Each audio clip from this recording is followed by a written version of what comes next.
as you're finishing a song, is most of your mixing done through the project, or do you have like a very beefy mastering chain that's like a big band-aid for a lot of the things you've done previously? I have my go-to plugins, of course, but it's never the same thing. I don't save anything like that. I put a limiter on always, just to keep it in check.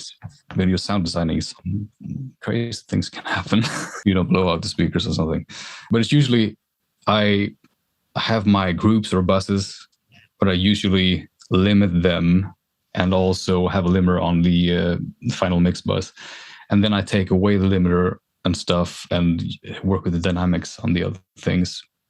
I work hand in hand. I work front to back, to front to back and forth.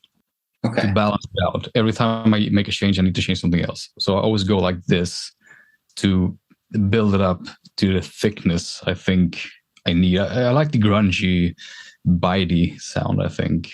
Yeah. It could also be a side effect of the car, because the car is quite rumbly. So I will like my rumble in the music to actually poke out and sound juicy, I guess.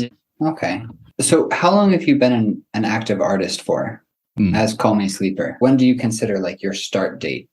I think it was the late 2020, the November, December, when I actually released the hyped album for the cyberpunk thing. Now I'm stuck with this name. That was my feeling. Like, okay. It's like, all right, if I change it now, like, it's too late. Yeah. Okay. How do you approach your branding? Did you do it yourself? Did you have somebody else do it for you? And do you think it's an important part of you as an artist? That's a hard one, because I easily get bored with I like development. I like evolving. So the branding might change over time, of course. But I think it's also, some artists also, they want to have the brand constant.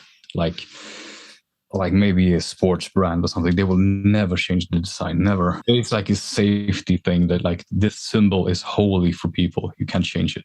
Yeah. But I think if you make changes in your, not branding exactly, but the logo or something as an artist, it should be signaling now something has changed. This is the next level or something. Yeah, you should be able to hear it, I think, in the music, or feel it, that something has changed. If you're changing something visually, it should also be accompanied with the sound. I'm not too deep into the branding thing, and I think I should actually get more deeper into it, read more about it. But the design of the logos, the first one I ever did was my own design. But the other ones, I actually asked the more professional artists to make them, because I think if you ask someone to make a design, you say, "This is my music. This is how it sounds. What do you feel about it?" And they show you what they feel. And if you get like 3 or maybe 5 options to choose between, and you also feel the same about this logo as the other person did, then there's a connection between the listener and you with the symbol, instead of just you, I think this is really cool, and the other's like, yeah, that's almost cringe. You know what I mean? Yeah. So I think it's a good balance if you actually ask someone else to do the design, or maybe, as you have done, you make multiple designs yourself and ask other people, which one do you think is best? Because you have made them yourself, so you're connected to each one of them. And then the audience can be, this is you. This is what I see when I think about you. So, yeah. Okay, nice. As you move forward, I know that you have like your tech CMS logo. Do you plan to have some sort of avatar, I guess? Because until this interview, you have kept your face hidden. But many artists, either they have their own face or they'll have some sort of avatar, you know, somebody like Cloud or something like this, where they have like a helmet or a cartoon character or something, so that people have like in their head something to connect to the music. Have you thought about this? I actually think the avatar thing could be really important for some people, because for some people, they like to see the face of the artist, but I think it's more accepted if it's just an entity. It's something. If you have people can know how you look, like other artists, like they have a mask that they put on during the performance, and they take it off halfway through, or the other way around. The symbol of the atmosphere, so to speak, could be really important. And you can do that with the clothing, like Rammstein, for example. Of course, yeah. They do this with the clothes on the stage.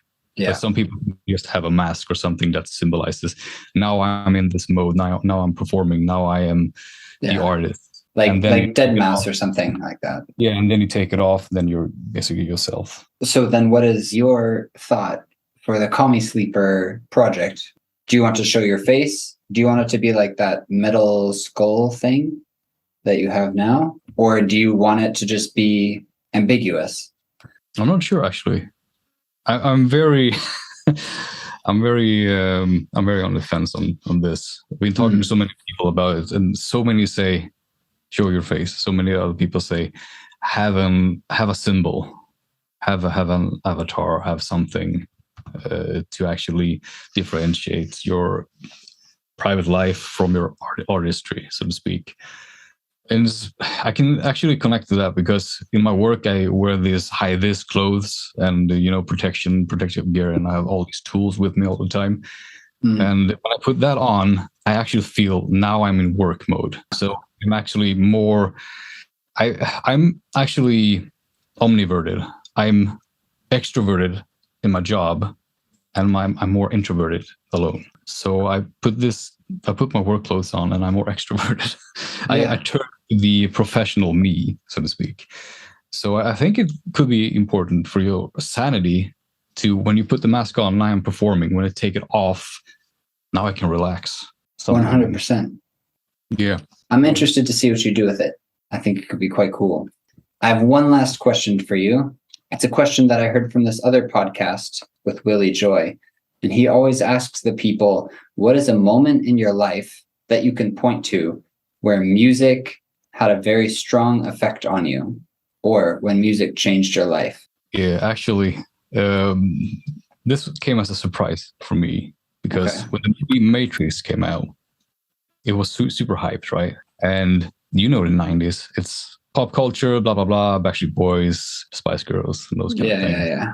People listening to this, and I just bought the soundtrack for Matrix, and I wasn't expecting to hear the music from Marilyn Manson, Rammstein, Rage Against the Machine. Rage Against the Machine, these other bands, and this like opened the portal for me. Like, what's this? Hey, what's this? Rob Zombie?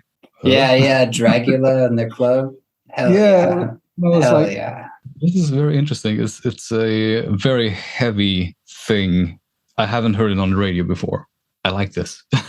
So this just opened a door for me, and I was actually, there was a time in the house, in the family, we got a computer around that time, and you were online searching for songs basically and other genres basically for now, because now you learn that these artists are doing a certain genre, and you were searching genres and expanding your horizon with new artists and music. So 1999. There it is, 1999, Matrix soundtrack. The game has changed. Yeah. All right, sweet. Thank you, Fred. It was nice to finally chat to you face to face. Yeah, it was nice talking to you too, man. Yeah, it's been a pleasure. And I don't know, you got anything else? Nothing. All right, cool. I think that is a wrap on the first podcast.